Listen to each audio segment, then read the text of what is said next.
This is also sometimes a hard concept for us to realize, because there's so much suffering and there's so much injustice and lack of compassion that it boggles the mind that anyone would choose that.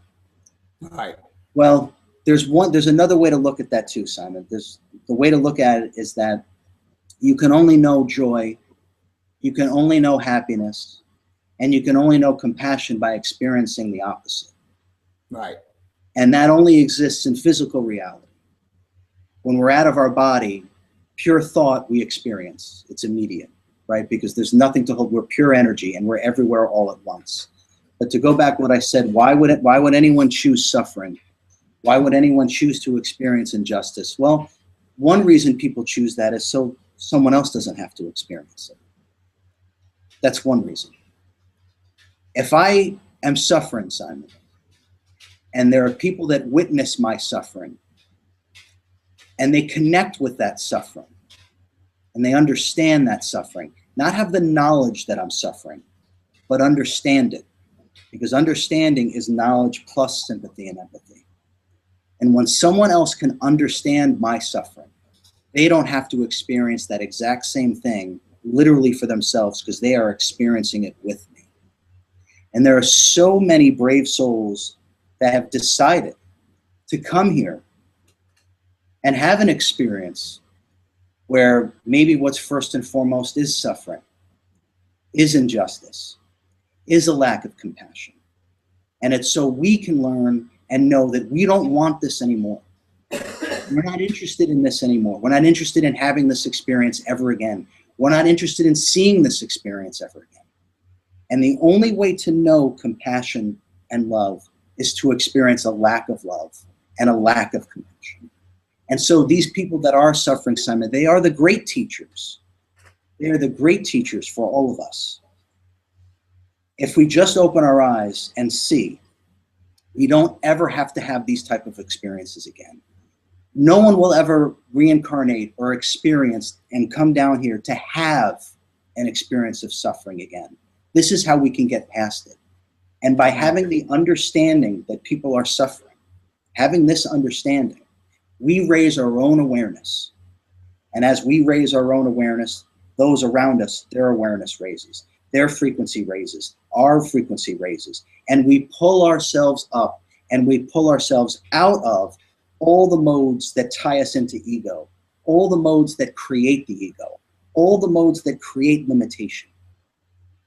But we have to have the non-love to know love. We have to have the non-compassion to know compassion in the physical realm. It's all on one string. Source is everything. It's both the profane and the profound. And when we can accept that and not judge everything, we will start to rise above all the forms of control, including materialism and the things that lock us into an ego-driven existence. I hope you're enjoying the video. And if you are desirous of going deeper within yourself and deeper with me, make sure you check out my meditation masterclass. It is unlike anything. It's pinned in the comments below. I would say that my experience is that we come here to experience, learn, and evolve. And we come here as divine expressions of Source. And the only way for Source, God, the only way for Source to fully understand itself is to be able to experience everything that it possibly can, even down to the minutia. And the only way to experience the minutia is to project little pieces of itself all the way down into something that we call physical reality. So we are simply here to experience, learn, and evolve. And the reason why we chose this, you, me, and everyone else, is because it's the fastest way towards spiritual evolution. And that's why we chose to have this experience. And just like we were talking about, outside of physical reality, suffering and pain, it doesn't exist. There's no body. So you can't suffer. So everything is spiritual evolution. Everything, every moment, every now is spiritual evolution in action, right?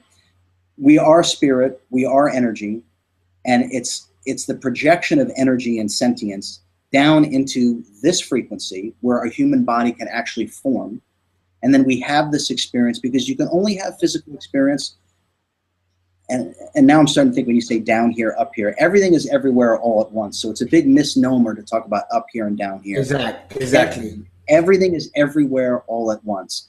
But the real point, though, Simon, of having the human experience is to be able to experience things in a body as a human, in physical reality. And there is no pain and suffering outside of physical existence, outside of the first dimension, because when everything is pure energy, your leg can't hurt, your arm can't hurt, you can't have a headache, you can't need surgery. It doesn't exist. You don't have a body. Only aches and pains and suffering happens down here. This is why it's the master class in spiritual evolution, because there are beings and higher frequencies that blow each other up with different items, and they just reassemble themselves right away. They just put their body right back together. There's nothing to lose. And when there's nothing to lose, or at least the thought that there's nothing to lose, there's almost nothing to gain. Now down here, we think death exists. We think loss exists. It's an illusion, much like physical reality. What you are, Simon, is forever and eternal and ever expanding. You just keep changing forms, as do I.